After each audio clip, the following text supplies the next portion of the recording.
নমস্কার, কেমন আছেন সবাই? আশা করি সবাই ভালো আছেন। রাজগীত কিচেনে আপনাদের সবাইকে স্বাগত। আজকে একটা অনুষ্ঠানের জন্য বাড়িতেই ভাবলাম ছানা বানাই, পনির বানাবো, পনিরের তরকারি হবে। তো কিভাবে বানালাম পনির সেটা দেখাচ্ছি। তবে এটাকে যদি পনির না বানিয়ে এই অবস্থাতে রেখে দেন তাহলে কিন্তু ছানা হিসাবেও খাওয়া যাবে, যেটা স্বাস্থ্যের পক্ষে খুবই ভালো।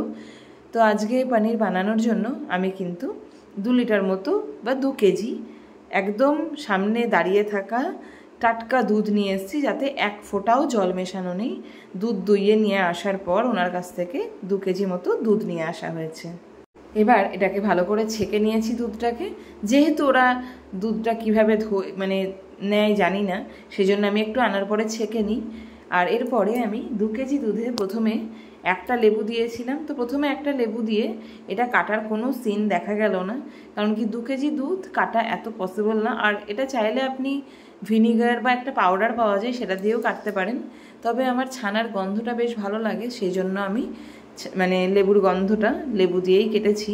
তো একটাতে তো কোনো রকমে কাটেনি, দেখতে পাচ্ছেন কন্টিনিউ চালিয়ে যাচ্ছি, পুরো এখনও চালিয়ে যেতে হচ্ছে এবং এর মধ্যে থেকে কাটার কোনো কিন্তু বিন্দুমাত্র লক্ষণ দেখা যাচ্ছে না। একটা লেবু দেওয়ার পর যখন দেখলাম কাটছে না এবং দেখুন পাশ থেকে জাস্ট একটু একটু কেটেছে, এটাকে তো আমাকে ছানা বানাতেই হবে, কি করব। তখন আরও একখানা লেবু নিলাম, সেটাকে কাটলাম এবং লেবুটা দেওয়ার পরে কি সুন্দরভাবে কিন্তু ছানাটা ফট করে কেটে গেল।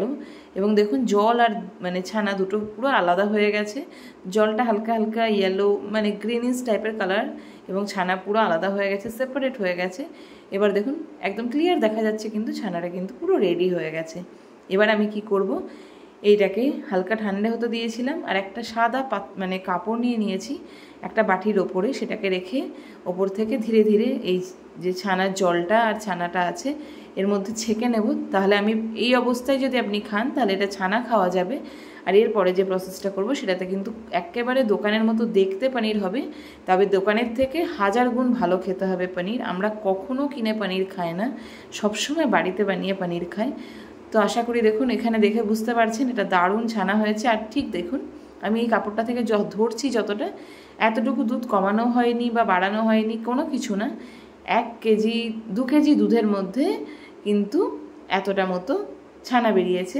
এবার এটাকে আমি একটা কাপড়ে নিয়েছিলাম, দেখলেন, তার মধ্যে ঢাকা দিয়ে 1 ঘন্টা মতো শিল চাপা দিয়ে রেখে দিয়েছিলাম এবং ঠান্ডা হওয়ার পরে দেখুন কোনো রকম ফ্রিজে রাখতে হয়নি, বিনা ফ্রিজেই কিন্তু খুব সুন্দর দেখুন পনিরটা কিন্তু রেডি হয়ে গেছে, একদম সুন্দর। এবং কড়াইয়ে দেওয়ার পরে এতটুকু ভাঙেনি, খুব সুন্দর হয়েছে। দেখুন কি দারুণ হয়েছে না? কেটে দেখাচ্ছি আপনাদেরকে, দেখুন প্রত্যেকটা পনির কিন্তু খুব সুন্দরভাবে কেটে যাচ্ছে।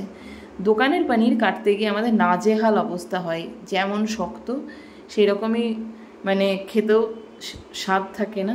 এটা কিন্তু দুর্দান্ত স্বাদ। আপনিও বাড়িতে ট্রাই করবেন যেন, যদি ভালো লাগে। Thank you.